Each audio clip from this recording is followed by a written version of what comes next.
and welcome to Trending Tonight, the only show on primetime television where we care to explain the news behind the trend. One news is certainly trending a lot these days. Chats between a TV anchor and the ex-CEO of the ratings agency, Partho Dasgupta. Now, fresh revelations that are coming out, which are all part of the supplementary charge sheet of the Mumbai police. The Arnab Partho chats, there are fresh details that are now emerging in the cash for TRP scam. So we are going to tell you all about that in just a short moment and also put this to a short discussion. Also on the show, in Bengal, on Saturday morning, it was all about Subhash Chandra Bose, his legacy, appropriating his legacy. But by the evening, all of that was forgotten. And now, in the aftermath of those comments at that function, it seems that life is back to basics as far as political sloganeering is concerned. For the BJP, it's back to Jai Shri Ram. A solid internet campaign has been launched around this statement. And how can Mamata be far behind? She has launched her own slogans. So the slogan war has begun and it's back to basics, where Bose, very conveniently, has been forgotten. So that debate also coming up in just a short moment from now. But the Republic Network TRP trap, let's tell you a little about that. Now, Partho Dasgupta has allegedly told cops that Arnab Goswami paid me to manipulate TRPs. Partho Dasgupta said that Arnab gave me $12,000 for 2 holidays and 40 lakh rupees over a period of 3 years. All of this is part of the supplementary charge sheet and is a part of a handwritten, unsigned statement of Partho. This is the police's claim. And just to be on the right side of the law and also the reporting that we are doing, it's very important to mention that this is a handwritten and unsigned statement of Partho Dasgupta. Now, Partho was the CEO of BART from 2016 to 2019, you're all aware. The anchorman, Arnab Goswami, was the owner of Republic Media Network 2016 onwards. He left his previous channel to launch his own. Now, Dasgupta was arrested in the fake TRP case in December 2020. His phone was seized, and chats that you have been seeing that have now emerged in public are all part of that supplementary charge sheet. With this new addition now, which is also part of the supplementary charge sheet, this data is now coming out, that there was a handwritten note. Now, the police say that Arnab Goswami did this to rig ratings to push his channel to the top. This is the police's claim. Partho Dasgupta's lawyer, and now it's important to understand the other side of the story. Partho Dasgupta's lawyer has denied these allegations of a handwritten note and all the other claims that the Mumbai police is making. The lawyer says the statement has been recorded under duress. It has been recorded under duress, and this is not, the truth. This is far from the truth, in fact. Whereas the cops claim that 1,000 pages of WhatsApp chats show that Dasgupta as well as Goswami were discussing the manipulation of ratings. So as far as the cops are concerned, they feel that they've got a watertight case because of these chats and now because of the statement. The police has recorded statements of 59 people, including 15 experts. We would like to add a caveat here, which is very, very significant, which will be the defense of the VVIP anchor, that this statement cannot be admissible in court. But what does this reveal as far as the investigation is concerned? Let's now quickly throw this open for a discussion. Sanjay Hegde, Senior Advocate of the Supreme Court, and Advocate Chandni Shah, which is an advocate from the Bombay High Court. Thank you very much, Ms. Chandni Shah, as well as Mr. Hegde. Mr. Hegde, let's begin with you first. You have seen what the Mumbai police seems to claim. Now, there is a handwritten note which is not signed, which gives out claims that the anchor gave Partho Dasgupta $12,000 for 2 holidays and 40 lakh rupees over a period of 3 years. Now, surely you are also aware this is not admissible in court. So, where does this lead us in the investigation in the fake TRP scam? No, where does it lead us is not for us to ask. It's for the investigating agency. The investigating agency is relying on this note, but this is not a note that can be relied on as far as evidence in court is concerned. Maybe there will be a further evidence forthcoming, possibly a statement which is recorded under 164 of the CRPC. That is a statement which is recorded before a magistrate, from which normally the witness cannot resile, or if he does resile, then and he can be confronted with the previous statement before the magistrate. This particular note by itself may not be evidence.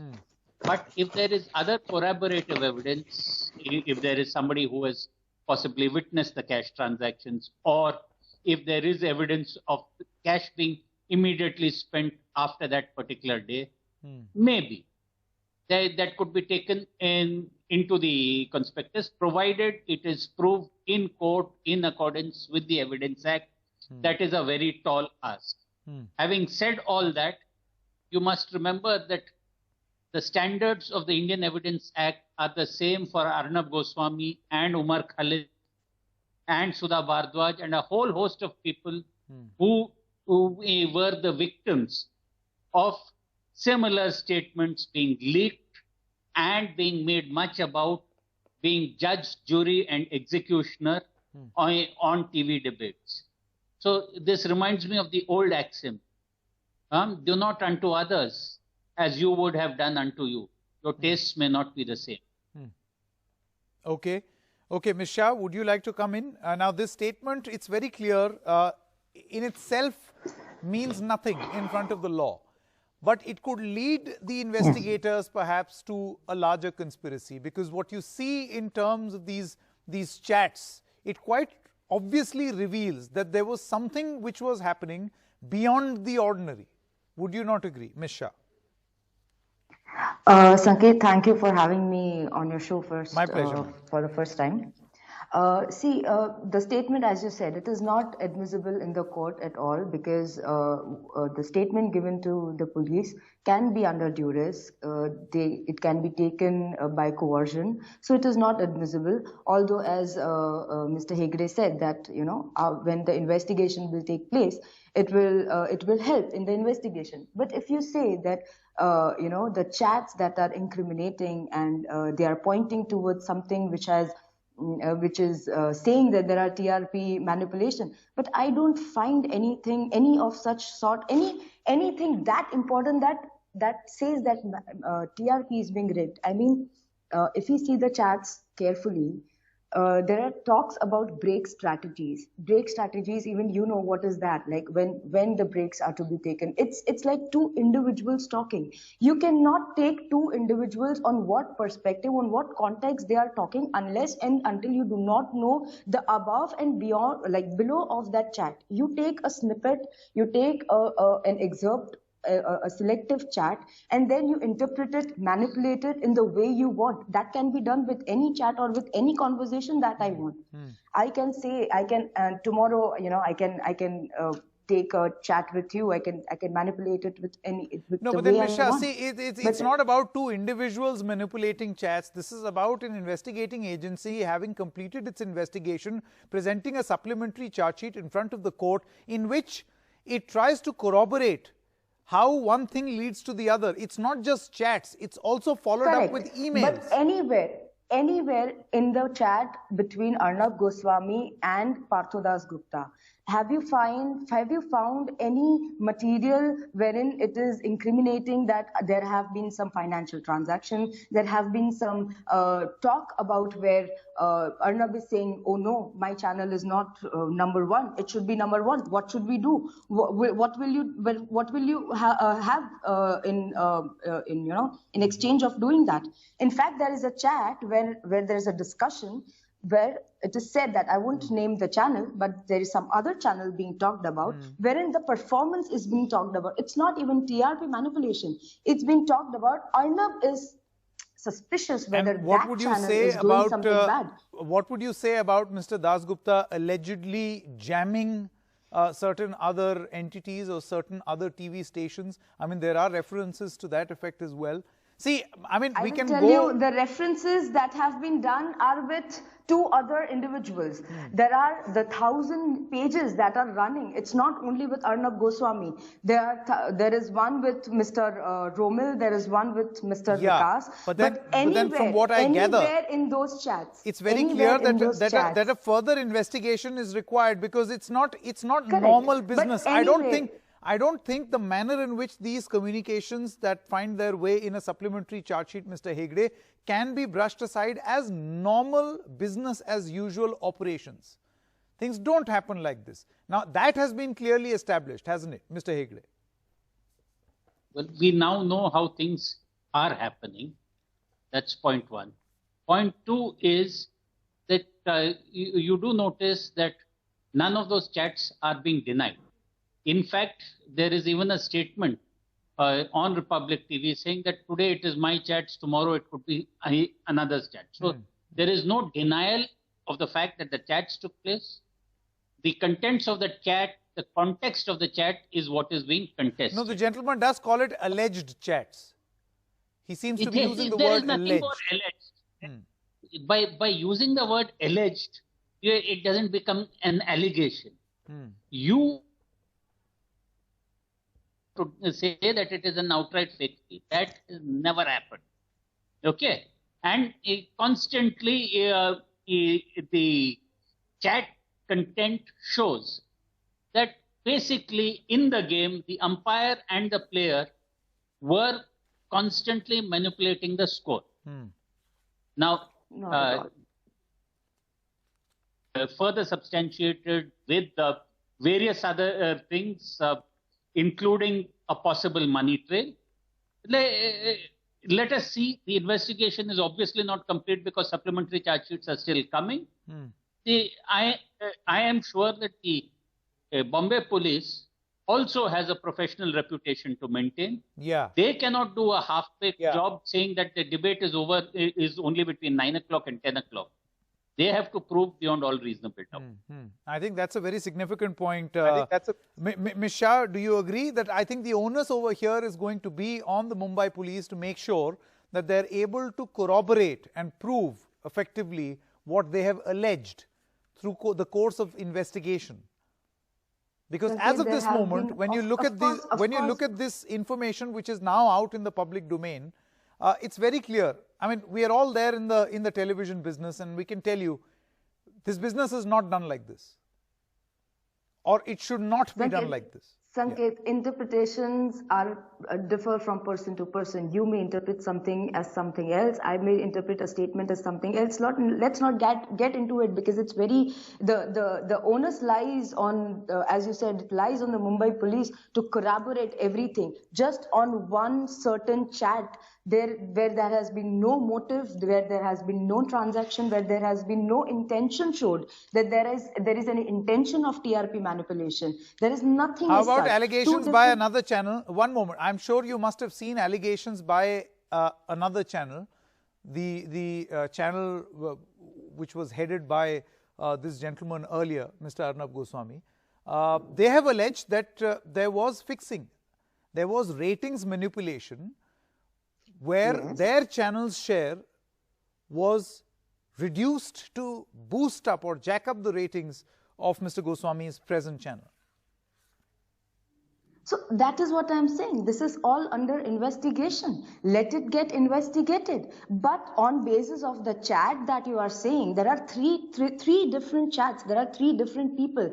Nowhere can you corroborate Arnab Goswami with the other two chats. Like the two different people that are being talked with, they do not have anywhere Arnab Goswami being talked about. There is no name of that person. So if two people are doing something wrong, you cannot incriminate the third one into it. While you are right that the law and the investigating agencies will have to, they have their task cut out to corroborate. But the point is, Mr. Hegde, BARC's internal audit has found, allegedly, that there was this manipulation.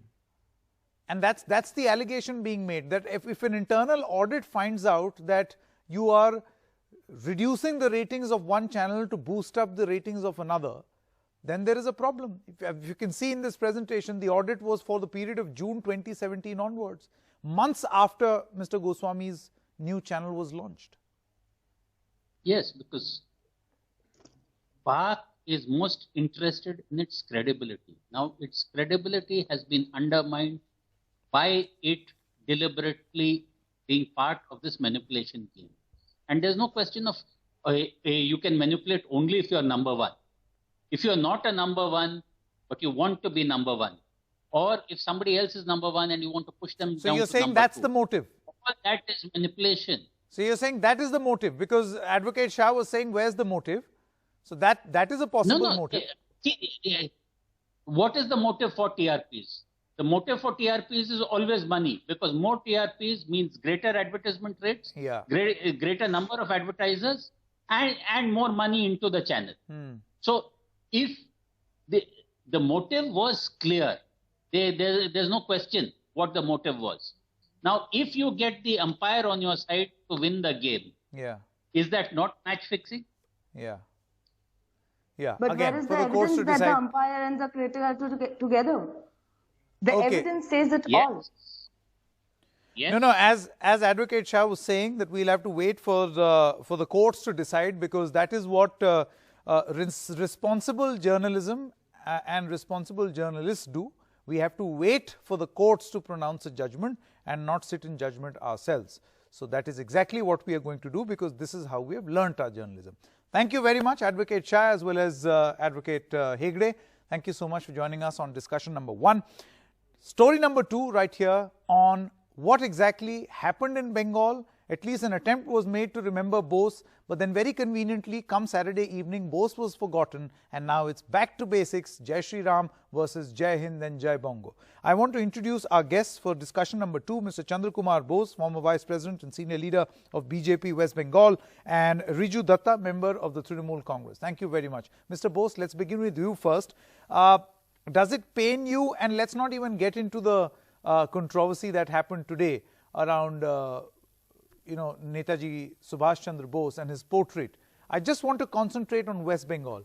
Do you feel that it is unfortunate that an attempt was made to remember and honor Netaji, but then come evening, it all boiled down to just name calling and slogan shouting?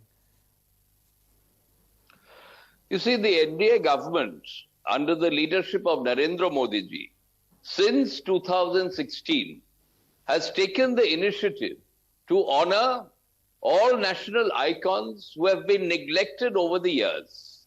Netaji Subhash Chandra Bose, his legacy, his contribution to the freedom movement were practically obliterated from the history textbooks.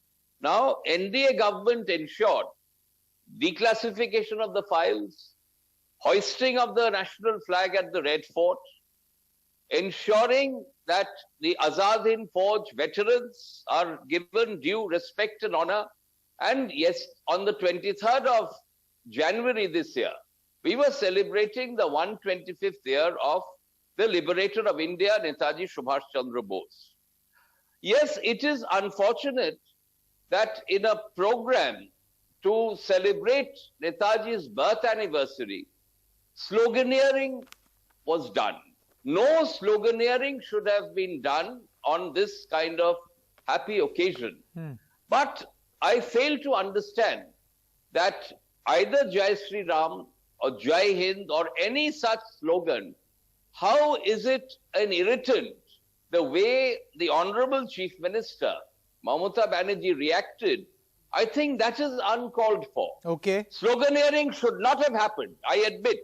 But if the emotion of certain people in the audience, they would like to say Jai Shri Ram or any other slogan, I think as leaders, we need to take it in our stride. Okay. As leaders, we need to understand the emotion of the people. Okay, no. What is the point of the allegation is that these were BJP supporters who were there to do this on purpose, because you know that there is a bit of history as far as this slogan is concerned. And how Mamata Banerjee reacts. So it was to evoke that response. But we are not going to get into conspiracy theories. Riju Datta, first of all, your response to what Mr. Bose has said. And secondly, you know, it's not like Trinamool Congress can sit on its high horses and say that they are the ones coining these slogans and irritating us with them, because you've got your own. In fact, for Jai Shri Ram, now it seems that Trinamool Congress has 3 slogans: Jai Hind, Jai Bangla, Hare Krishna, Hare Ram, and what is the last one? Vida Ho BJP Vam. No, it is together. The second and the third are together. Sure. Sure, but then you've added 2 to their 1. How does this make you a victim? First of all, very good evening, Sanket. Good evening to Mr. Bose.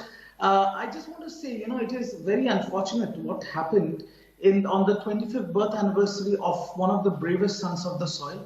We were celebrating the legacy of a patriot, a martyr, and Narendra Modi ji, our Honorable Prime Minister and the Chief Minister of the state, forgot their political divide and they shared the same stage. But what has happened is, which all the viewers and every child of this country knows, that Jai Shri Ram, from being a very warm sense of greeting, is now being used as a lynching war cry and a bullying tagline. BJP has politicized religion in such a way that, they have ransacked the name of Jai Shri Ram, and it has come down to a mere political slogan. Okay, so you are alleging that they've used this as a political slogan. Of course. Be that as it may, Mr. Datta, what do you think was a worst thing to happen? That slogan in the first place, or Mamata Banerjee's reaction? Because now this seems to be a chain reaction.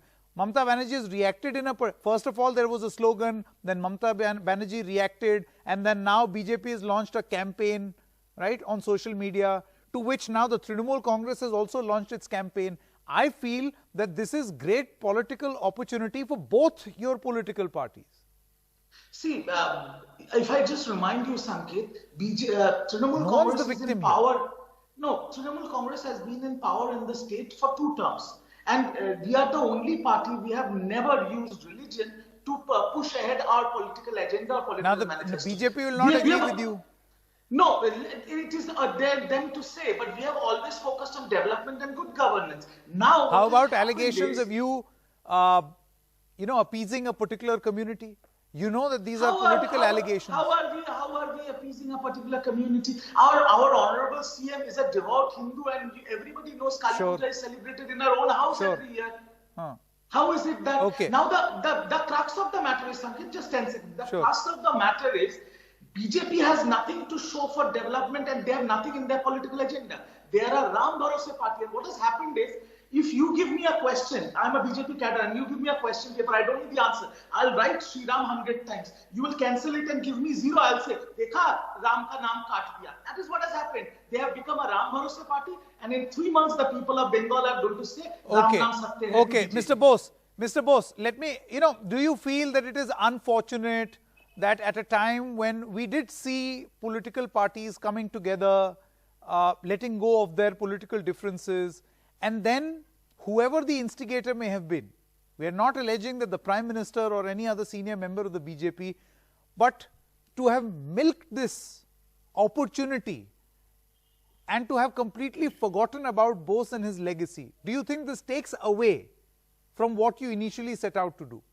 You tell me, since Saturday, what are we discussing? Have we discussed the legacy of Subhash Chandra Bose? We are only talking about Jai Shri Ram and Jai Bangla. Yes, it is unfortunate. But I would also wish to clarify that Jai Shri Ram is not a BJP slogan. Jai Shri Ram is a universal slogan which was spontaneously used by certain members of the audience on 23rd January in Kolkata. Now, it is a social greeting. It is not essentially a religious, it doesn't essentially have a religious... No, but then the manner in which it was used, you have already said it should not have been done. But do you not agree that in Bengal... No slogan should have been used. Mr. Bose, but see, there is a history to this. Is it an irritant? Mr. Bose, there is a history to this. I am not just talking about the event. Not just this event, Mr. Bose. Even in 2019 Lok Sabha elections, Jai Shri Ram has become a political tool for the Bharatiya Janata Party. You use it politically. It should not. It should not. But it is, see, the point is psychology of a person if you why was suppose Jai Shri Ram not get chanted when Prime irritated, Minister spoke then this you know day? the psychologists people would keep on telling that. Why So why Netaji's does the slogan, chief Jai Hind was not minister chanted? get irritated by a Because it was a slogan closed which function and is he filled the essentially a streets with greeting? BJP You see, cadres. the people of West Bengal what and has No, but then happened. Mr. Bose, tell me also something. greeted One the by one, Prime please. Running Minister out of time. Mr. in- Bose, tell me. in front Yes, of yes, Netaji the Bhavan. slogans. Mr. Bose, you are saying the slogan should not have been shouted. Agreed. Mamata Banerjee overreacted. She should have been graceful enough to ignore it. Agreed. But my point is for your political party to use this as an opportunity and that very evening conveniently forget about Subhash Chandra Bose and his legacy and then harp on Jai Shri Ram. I mean, you've got ad campaigns that have been started by the BJP. Well, you see, this is happening entirely because of the reaction of the Honorable Chief Minister, Mamata Banerjee.